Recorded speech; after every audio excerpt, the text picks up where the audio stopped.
இந்த நாளிலும் ஜெபமே ஜெயம் நிகழ்ச்சிக்கு வந்திருக்கிறவங்க ஒவ்வொருவரும் இயேசு நாமத்தினாலே வாழ்த்துக்கிறோம், வரவேற்கிறோம். Praise the Lord. கர்த்தர் தொடர்ந்து நமக்கு உதவி செய்ய நாம் ஜெபிப்போம். ஆரம்பமாய் அற்பமாய் ஆரம்பிக்கிறதெல்லாம் முடிவு சம்பூர்ணமாக இருக்கணும் என்று சொல்றாரு. அற்பமான ஆரம்பம் முடிவு சம்பூர்ணம். நான் விசுவாசிக்கிறேன். இந்த ஜெபமே ஜெயம் ஆரம்பிக்கும் போது சாதாரணமாக ஆரம்பிக்கலாம், ஆனால் பல பேருடைய வாழ்க்கை மாறிக்கொண்டிருக்கிறது நான் விசுவாசிக்கிறேன். ஆகவே நாங்கள் ஜெபம் அந்த பெரிய காரியங்களை தொடர்ந்து நம்ம வாழ்க்கையில செய்வாராக. ஜெபம்.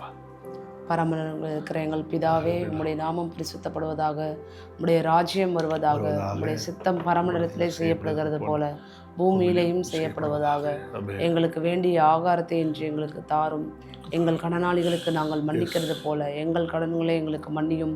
எங்களை சோதனைக்குட்பட பண்ணாமல் தீமை என்று எங்களை ரட்சித்துக் கொள்ளும். ராஜ்யமும் வல்லமையும் மகிமையும் என்றென்றைக்கும் உம்முடையவைகளே.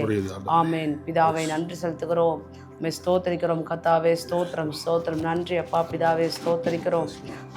ஆண்டவரே, இந்த வேலையில கர்த்தாவே எங்கள் எல்லாரையும் கர்த்தாவே இந்த ஜெபமே ஜெயம் ஜெப கொடுகைக்கு ஒன்றிணைத்த கிருபைக்காமக்கு நன்றி ஆண்டவரே, ஸ்தோத்திரம். ஒரு மனமாய் உம்மை நோக்கி பார்க்கிறோம் கர்த்தாவே. உம்மை நோக்கி பார்க்கிற ஜனங்கள் ஒருபோதும் வெட்கப்பட்டு போவதில்லை, அவர்கள் முகங்கள் பிரகாசமடையும் என்ற வார்த்தைக்காமக்கு ஸ்தோத்தரிக்கிறோம் கர்த்தாவே. இயேசுவின் நாமத்தில் எடுத்து வந்திருக்கிறோம் கர்த்தாவே. நம்முடைய பிள்ளைகளாக நீதிமான்களாக வந்து நிற்கிறோம் அப்பா, ஸ்தோத்திரம். கர்த்தாவே, எங்களுடைய வாழ்க்கையில நீ நன்மைகளை செய்கிற தேவனா இருக்கிறீரே, உமக்கு நன்றி ஆண்டவரே, ஸ்தோத்திரம். இந்த நாள்லையும் கர்த்தாவே தொடர்ந்து இந்த ஜெப வேலையை உம்முடைய கரத்துல அர்ப்பணிக்கிறோம். நீர் பேசுவீராக, நீர் எங்களோட ஆண்டவரை இடைப்படுவீராக. ஆண்டவரை என்ன காரியங்கள் ஆண்டவரை நாங்கள் செய்ய வேண்டும் என்று எங்களுக்கு சொல்லிக் கொடுப்பீராக. ஆண்டவரே, எங்களுடைய எண்ணங்களை ஆண்டவரை உம்முடைய எண்ணங்களாக மாற்றுவீராக. ஆண்டவரே, எங்களுடைய வாழ்க்கையில நடக்கிற ஒவ்வொரு காரியங்களும் ஆண்டவரே உம்முடைய சித்தத்துக்கு நேராக நடக்க உம்முடைய வார்த்தையை கொண்டு எங்களோட பேசுவீராக. பரிசுத்த ஆவியானவர் நாங்கள் வாழ்த்தி வரவேற்கிறோம். எங்கள் ஒவ்வொருவரையும் அபிஷேகிப்பீராக. பரிசுத்த ஆவியானவரோட வழிநடத்தினால ஆண்டவரே ஒவ்வொரு காரியங்களும் நாங்கள் கடக்க உதவி செய்வீராக. இந்த ஜெப வேலையை நாங்கள் பரிசுத்த ஆவியானவர் கரத்தில் அர்ப்பணிக்கிறோம். இயேசு நாமத்தை ஜெபிக்கிறேன் ஜீவன் நல்ல பிதாவே. ஆமென் ஆமென் ஆமென். சரி சொல்லுவோம், கர்த்தர் நல்லவர், கர்த்தர் நல்லவர், வாழ வைக்கிறவர்.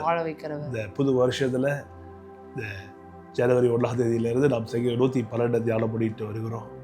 அதில் இந்த 3வது வசனம், ஆஸ்தி ஐஸ்வர்யம் அவன் வீட்டில் இருக்கும், அவருடைய நீதி என்றென்றைக்கும் இருக்கும் என்கிற இந்த இடத்துல பரிசுத்த ஆவியானவர் நம்மை நிறுத்தி பல காரியங்களை இந்த வசனத்தின் அடிப்படையில் பார்க்க உதவி செய்து கொண்டிருக்கிறார்.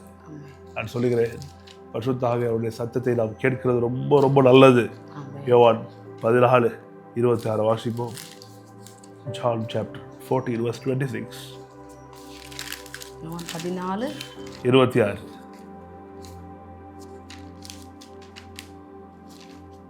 என் லாபத்தினாலே பிதா அனுப்ப போகிற பரிசுத்த ஆவி ஆகிய தேற்றரவாளனே எல்லாவற்றையும் உங்களுக்கு போதித்து, சொல்லுங்க, எல்லாவற்றையும் போதித்து நான் உங்களுக்கு சொன்ன எல்லாவற்றையும் உங்களுக்கு நினைப்பூட்டுவார்.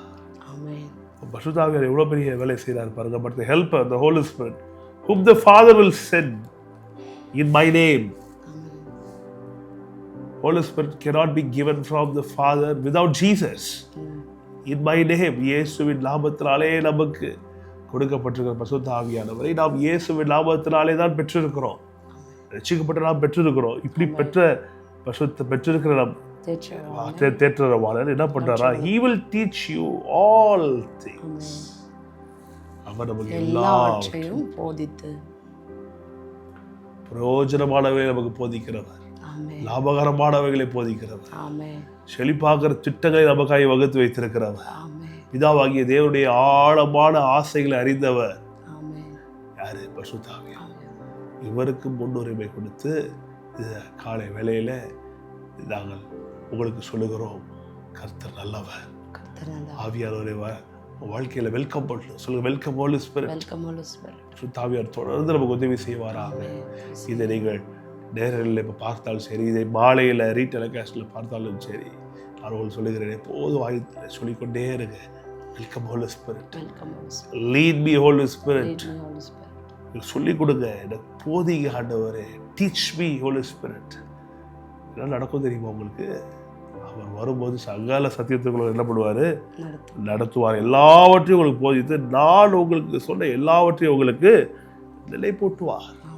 அவர் வரும்போது என்ன நடந்தது பாருங்க. அப்போஸ்தலர் 1:8 ஜீசஸ் சொல்றாரு, பரிசுத்த ஆவியானவர் வரும்போது என்ன நடக்குமா? பரிசுத்த ஆவி உங்களிடத்தில் வரும்போது நீங்கள் பலன் அடைந்து எருசலேமிலும் யூதேயா முழுவதிலும் சமாரியாவிலும் பூமியின் கடைசி பரியந்தமும் எனக்கு சாட்சிகளா இருப்பீர்கள். சொல்ல பலன் அடைந்து பாருங்க. சுவிசேஷம் சொல்றதுக்கு திரும்பி சொல்றேன் பாருங்க. ஊழியம் பண்றதுக்கு தான் பரிசுத்த ஆவியானவர், மற்றதுக்கு இல்லை நினைக்கக்கூடாது. இது பிரிக்கவே முடியாது. ஒரு நல்ல ஊழியம் பண்ணிட்டு குடும்ப வாழ்க்கை நல்லா இல்லைனா அது ஊழியமாகுது. பயங்கரமான பிரசங்கிகள், அவர் மைக் எடுத்தாருன்னா அப்படி பாடுவார், அப்படி பிரசங்கம் பண்ணுவார், பேயெல்லாம் ஓடும், நோயெல்லாம் சுகமாகும். சரிங்க, அவர் வீட்டில் என்ன பண்ணுவோம்? வீட்டில் பொழுது வரைக்கும் மனைவியோட சண்டை போட்டுட்டு இருப்பார். இது சாட்சியா? வீட்டில் பொழுது வரைக்கும் பொருளாதார நெருக்கடினால கணவனுக்கு மனைவிக்கு ஒரே சண்டையாக இருக்கும். பிள்ளைகளை கவனிக்க மாட்டார், மனைவி எவ்வளோ பிரிஞ்சிருக்காரு. இது சாட்சியா? இது அவளுக்கு பலன் அடைந்து நீங்கள் சாட்சிகளாக இருப்பீர்கள்னா ஸ்டேஜில் மட்டும் இல்லை, சர்ச்சில் மட்டும் இல்லை, எல்லாவற்றிலும் சாட்சி. ஒரு ஊழியக்காரனா அவள் நல்ல ஊழியம் செய்கிறானா அதுக்கு முன்பாக ஃபஸ்ட் அவன் தன்னுடைய குடும்பத்தை நடத்த தெரிந்தவனாக இருக்கணும், போஷிக்கிறவனாக இருக்கணும், பராமரிக்கிறவனாக இருக்கணும். அதே போல தான் மனைவிகளும், ஊழியக்காரனுடைய மனைவி ஒருத்தங்க இருக்காங்களா, அவர்கள் தன்னுடைய கணவரோடு சேர்ந்து விசுவாசிக்கிறவர்களாக இருக்கணும். நார்மலாக சாதாரண ஒரு நிலையில் எல்லாரும் போல இருக்கக்கூடாது. ஆரோக்கியமான உபதேசம்னு போட்டிருக்கு. இந்த வார்த்தைகளை விசுவாசிச்சு அன்பு, சாந்தம், பொறுமை, இந்த கனிகளை கொடுக்கிறவர்களாக இருக்கணும் கணவன் மனைவி இருவருமே. எத்தனை பேர் சொல்றீங்க ஆமென்? அப்போ சாட்சிகளாக இருப்பதற்கு பரிசுத்த ஆவியானவர் பலனை தராரு. அதில் நான் விசுவாசிக்கிறேன், நம்முடைய பொருளாதாரமும் அடங்கி இருக்கிறது. அடுத்த நம்பி போய் நல்லா இருக்கிறான்றதான் சாட்சி. சொல்லிக்கிற பாருங்க, நீங்கள் வர வர செழிப்பீர்கள் என்பது கர்த்தர் உங்களுக்காக வைத்திருக்கிற வாக்கு தத்துவம். நீங்கள் நல்லா இருப்பீங்க இயேசுவின் நாமத்தினாலே. ஊழியம் செய்றீங்களா நல்லா இருப்பீங்க, வேற ஏதாவது தொழில் செய்றீங்களா நல்லா இருப்பீங்க. இந்த திங்கட்கிழமை இந்த புது வாரத்தை ஆரம்பிக்கிற இந்த வேலையில் உங்களை நான் சொல்லுகிறேன், வேலைகளுக்கெல்லாம் போகிறோம், எல்லா காரியங்களும் செய்ய போகிறோம். பிள்ளைகள் பாருங்கள், ஒரு பெரிய லீவுக்கு அப்புறம் ஸ்கூலுக்கு போகிறாங்க. விட்டுறக்கூடாது. கர்த்தருடைய வேலையை அசதியை செய்யக்கூடாது. பிள்ளைகளை வளர்க்கிறது கர்த்தருடைய வேலை, குடும்பத்தை நடத்துறது கர்த்தருடைய வேலை, கணவனாக இருப்பது கர்த்தருடைய வேலை, மனைவியாக இருப்பது கர்த்தருடைய வேலை. ஒரு குடும்பத்தை நல்லபடியாய் கர்த்தர் அமைத்து கொடுத்துருக்காரோ அதை நடத்தி கொண்டு போய் பாலும் தேனும் ஓடுகிற வாழ்க்கையாய் குடும்பமாய் அதை மாற்றணும். இருக்கிற குறைவுகள் மத்தியில் ஜெயம் பெறணும், செழிக்கணும், உயரணும், முன்னேறணும். இந்த வேலையை கணவன் மனைவி சேர்ந்து என்ன பண்ணணும்? செய்யணும். இதில் நடுவில் இருக்கிற சூழ்நிலையில் பேசிக்கிட்டு சண்டை போட்டுக்கிட்டு பொறாமை கொண்டுக்கிட்டு பிரச்சனை பண்ணிக்கிட்டு ஈகோ இதெல்லாம் இருந்தோம்னா பாலும் தேனும் ஓடுற தேசத்தை எட்டி கூட பார்க்க முடியாது. கர்த்தர் வைத்திருக்கிறாரா? சவால்களை தாண்டியே ஆக வேண்டும். கர்த்தர் சவாலை வைக்கல, விசுவாச சவாலை கொண்டு வருவான். நடுவில் விசுவாச பரீட்சை ஃபெய்த் டெஸ்ட் கூட இருக்கலாம். ஆனால் இதை எப்படி ஓவர் கம் பண்ண போகிறோம்? கர்த்தருடைய வார்த்தையை கொண்டு பரிசுத்த ஆவியானுடைய ஆலோசனையை கொண்டு அவர் போதிக்கிறாரே நல்ல போதனைகளை, அந்த போதனைகளை கொண்டு என்ன பண்ணணும்? அவர் பலன் தராரு. எப்படி பலன் தருவார்? யோவான் 16 பார்த்தோம்ல, அவர் போதிக்கிறார். இந்த போதனைகள் தான் பலன் தருகிறது. நிறைய பேரை பார்த்துருக்கிறார், நல்ல அபிஷேகம் இருக்கும், நல்ல வரங்கள் செயல்படும். சரியான போதனைகள் தெரியாதனால அவருடைய வாழ்க்கை ஃபெயிலியராய் முடிந்ததை நான் பார்த்துருக்கிறேன். ஆகவே அபிஷேகம் எவ்வளோ முக்கியமோ அதே போல தேவனுடைய வார்த்தைகள் ரொம்ப முக்கியம். வார்த்தை பரிசுத்த ஆவியானவர். சொல்லுங்க பார்ப்போம். அபிஷேகம் அவருடைய போதனைகள், இது ரெண்டும் சேரும். ஆவியானவங்க வரும்போது அவர் போதிப்பார்னு போட்டிருக்கு. பொழுதறிக்கும் குதிச்சு அந்நிய பாஷை பேசுறது நல்லது. போதனைகள் தெரியும். போதனைகள் தான் எழுதப்பட்டிருக்கு. ஜீசஸ் சொல்ற சாந்த குணம் உள்ளவர்கள் பாக்கியவான்கள். ஆவியானவர் அதை ஞாபகப்படுத்துவார். தாழ்மையா இருக்கணும்ப்பா, சாந்த குணமா இருக்கணும்ப்பா, இருமாப்பா இருக்கக்கூடாதுப்பா. இப்படி ஆவியாளர் போதிக்க நாம் அவர் பின்னாடி செல்ல என்ன நடக்கும்? இந்த அபிஷேகம் நுகங்களை முறிக்கும். அப்போ நல்லா தெரிந்து கொள்ளும் பரிசுத்த ஆவியானவர் நமக்கு நல்ல காரியங்களை வைத்திருக்கிறார். நமக்கு ஞான நன்மைகளை நமக்கு சொல்லிக் கொடுக்கிறார்.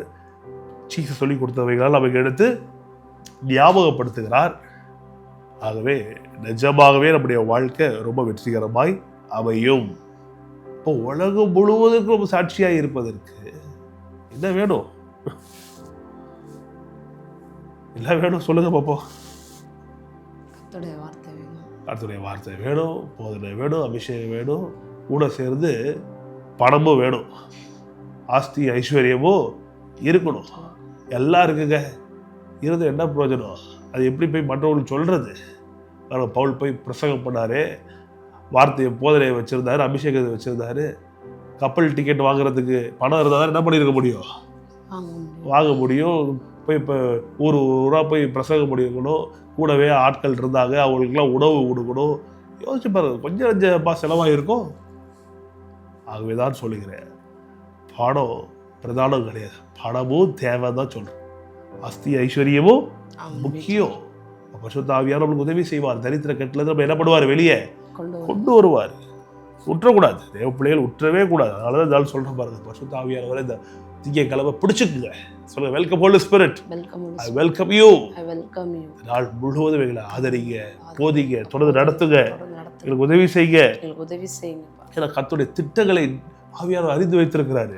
அவருடைய திட்டங்களுக்குள்ள நாம் இருக்கும்போது தான் செழிப்பு உண்டாகுது. அப்போ அவருடைய நடத்துதல் ரொம்ப முக்கியம், அவருடைய சத்தத்தை கேட்கறது ரொம்ப முக்கியம்.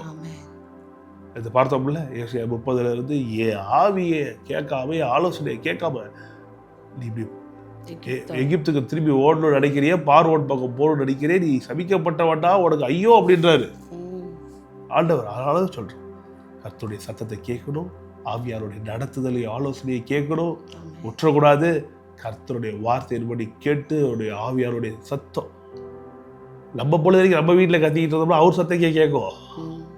அதனாலதான் நம்ம அமைதியாக இருக்கணும், அவர் சத்தம் பெருசாக கேட்கணும்.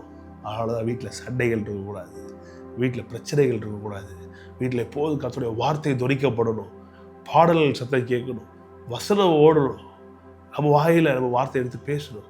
அமைதியாய் பரிசுத்த ஆவியானவருடைய சத்தத்தை கேட்க பழகும் போது நம்முடைய வாழ்க்கை ரொம்ப இன்பமாய் மாறுகிறது. ஏன்? அவர் என்ன பண்றாரு? போதிக்கிறாரு. இயேசு நமக்கு சொன்னதை ஞாபகப்படுத்துறாரு. இவ்வளோ முக்கியமான வேலையை அவர் செய்யறாரு. அவர் பேசிக்கிட்டே தான் இருக்காரு, அவர் தன்னுடைய வேலையை செஞ்சுக்கிட்டே தான் இருக்காரு. நம்ம கேட்குறோமா? அதுக்கு தான் ஜெபம் ரொம்ப முக்கியம். அவருடைய பாதத்தில் போய் விட்டு இருக்கிறது ரொம்ப முக்கியம். கர்த்தாவே என்னை செழிப்பாக்குங்க, என்னை உயர்த்துங்க, கடல்ல வெளியே கொண்டு வாங்கினா எப்படி கர்த்தர் போதிக்கிறாரு. இப்போ அவர் சொல்றதை என்ன பண்ணணும்? காதை கொடுத்து கேட்கணும். அதுக்கு அவர் சமூகத்துக்கு போகணும், மற்ற எல்லாவற்றையும் உதறி வைத்துட்டு தள்ளிட்டு அவருடைய சமூகத்தில் போய் என்ன பண்ணணும்? கண்டிப்பா கர்த்தர் போய் வாழ வைக்க வல்லவராக இருக்கிறார். நம்மள ஒரு நாள் அவர் உதாசனப்படுத்தவே மாட்டார். 115 வாசிக்கிறோம் பாருங்க, எல்லாம் அழகா எழுதி இருக்கிறது. கர்த்தர் சொல்றாரு பாருங்க, 115:12 கர்த்தர் நம்மை நினைத்திருக்கிறார், அவர் நம்மை ஆசீர்வதிப்பார். இஸ்ரவேல் குடும்பத்தாரை ஆசீர்வதிப்பார், அவர் ஆரோன் குடும்பத்தை ஆசீர்வதிப்பார், விசுவாசிகளை ஆசீர்வதிப்பார், ஊழியக்காரர்களை ஆசீர்வதிப்பார். கர்த்தருக்கு பயப்படுகிற பெரியோர் சிறியோரை ஆசீர்வதிப்பார். கர்த்தர் உங்களையும் உங்கள் பிள்ளைகளையும் வர்த்திக்க பண்ணுவார். ஆசீர்வாதம் வந்த உடனே அடுத்து என்ன வருது? மல்டிப்ளிகேஷன். எண்ணிக்கையில மட்டும் இல்லை, தரத்துல எல்லாவற்றிலும் வர்த்திக்க பண்ணுவார். வானத்தின் பூமி படைத்த கர்த்தரால் நீங்கள் ஆசீர்வதிக்கப்பட்டவர்கள். நாளைக்கு வாங்க திரும்பி கொஞ்சம் எடுத்து பேச போறோம். 115 இருந்து ஏன் ஆஸ்தி ஐஸ்வர்யம் வீட்டில் இருக்கும்ன்றது ஆசீர்வாதம். இந்த ஆசீர்வாதம் யாருக்கு நடக்குது? கர்த்தரை நம்புகிறவர்களுக்கு நடக்குது. 115 படிச்சு பாருங்க. விக்கிரக ஆராதனை படுகிறவர்கள்லாம் ஒன்றும் முடியாது, எதுக்குமே அந்த விக்கிரகங்கள் பயன்படாது. ஆனால் கர்த்தரை நம்புகிறதோடைய பலன் ஆஸ்தி ஐஸ்வர்யம். பிள்ளைகளும் நீங்களும் பெருகுவீர்கள், செழித்திருப்பீர்கள், ரொம்ப நல்லா இருப்பீங்க. டியர் ஃப்ரெண்ட்ஸ், ரொம்ப நல்லா இருப்பீங்க. நீங்கள் நல்லா இருப்பீங்க, உங்கள் பெற்றோர்கள் நல்லா இருப்பாங்க, உங்கள் உடன் பிறந்தவங்க நல்லா இருப்பாங்க, உங்களுடைய பிள்ளைகள் நல்லா இருப்பாங்க, உங்களுடைய தொழில் நல்லா இருக்கும், உங்கள் வருமானம் நல்லா இருக்கும். விசுவாசிங்க, ரொம்ப நல்லா இருப்பீங்க. ஜெபம் பண்ணலாம். பிதாவே, நன்றி சொல்லி ஜெபிக்கிறோம். நீர் கொடுத்த பரிசுத்த ஆவியானவருக்கு ஸ்தோத்திரம். கர்த்தாவே, நாங்கள் பலனடைய நீர் எங்களுக்கு உதவி செய்கிறீரே. ஆமென். உமக்கு ஸ்தோத்திரம். தயவுக்காய் ஸ்தோத்திரம், ஸ்தோத்திரம். இரக்கங்களுக்காய் ஸ்தோத்திரம், கிருபைகளுக்காய் ஸ்தோத்திரம். ஸ்தோத்திரம். தொடர்ந்து நீர் எங்களை வாழ வைக்கிறீரே, உமக்கு ஸ்தோத்திரம். ஸ்தோத்திரம். தொடர்ந்து பரிசுத்த ஆவியானவரை அளவில்லாமல் எங்கள் மேல் வருஷிக்க பண்ணி ஆமென். நீர் மகிமைப்படுவீராக. அளவில்லாமல் தூய ஆவியானவர் எங்கள் மேல் ஊற்றப்படுவீராக. கேதாரபா சங்கதர இலே பரபோ அண்டவரே ரிவாத்தரலரபோ ஷக்கேதரலரபாத்தர. இது பார்த்து கொண்டிருக்கிற ஒவ்வொருவருக்கும் ஆவியின் அபிஷேகம் உண்டாகட்டும். ஆமென். கர்த்தாவே, ஜீசஸ் நீர் எங்களுக்கு பெற்றுக் கொடுத்திருக்கிற ஆவியானவருக்கு ஸ்தோத்திரம். ஸ்தோத்திரம். பிதாவாகிய தேவன் உங்க நாமத்தினாலே எங்களுக்கு கொடுத்திருக்கிற ஆவியானவரை நாங்கள் வரவேற்கிறோம். வரவேற்கிறோம். பரிசுத்த ஆவியானவர் எங்களுக்குள்ள வரும்போது நாங்கள் பலன் அடைந்து உலகம் முழு சாட்சியா இருப்போமே. ஆமென். எங்கள் குடும்பத்துல நாங்கள் சாட்சியா இருப்போமே, எங்கள் திருமணத்துல நாங்கள் சாட்சியா இருப்போமே, ஆமென். எங்களோட ஊழியத்துல சாட்சியா இருப்போமே, எங்கள் பொருளாதாரத்துல சாட்சியா இருப்போமே. ஆமென். கர்த்தாவே, இன்னும் செய்ய வேண்டிய வேலைகள் நிறைய இருக்கு. கர்த்தாவே, இன்னும் ஓட வேண்டிய தூரம் நிறைய இருக்கிறதே. பரிசுத்த ஆவியானவர் நீர் எங்களை பலப்படுத்துவீராக. ஆமென். பரிசுத்த ஆவியானவர் எங்களுக்கு சகாயம் பண்ணுவீராக. ஆமென். பரிசுத்த ஆவியானவர் நீர் எங்களுக்கு நல்ல ஆலோசகராய், நல்ல துணையாளராய் இருப்பீராக. ஆமென்.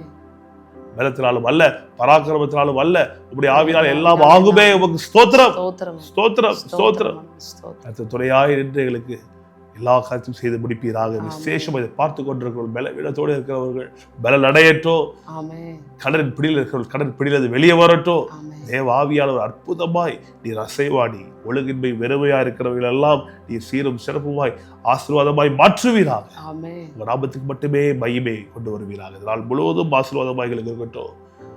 இந்த வாரம் முழுவதும் எங்களுக்கு ஆசீர்வாதமா இருக்கட்டும். மாதம் முழுவதும் எங்களுக்கு ஆசீர்வாதமா இருக்கட்டும். இந்த வருஷம் முழுவதும் ஆசீர்வாதமா இருக்கட்டும். ஆமென். நாங்கள் விசுவாசிக்கிற எங்கள் ஆயுள் நாள் முழுவதும் நீர் எங்களை ஆசீர்வாதத்தை எங்களை வர்த்திக்க பண்ண ஆண்டவரே விருத்தி அடைய செய்ய வல்லவரா இருக்கிறீர் என்பதை நாங்கள் விசுவாசிக்கிறோம்.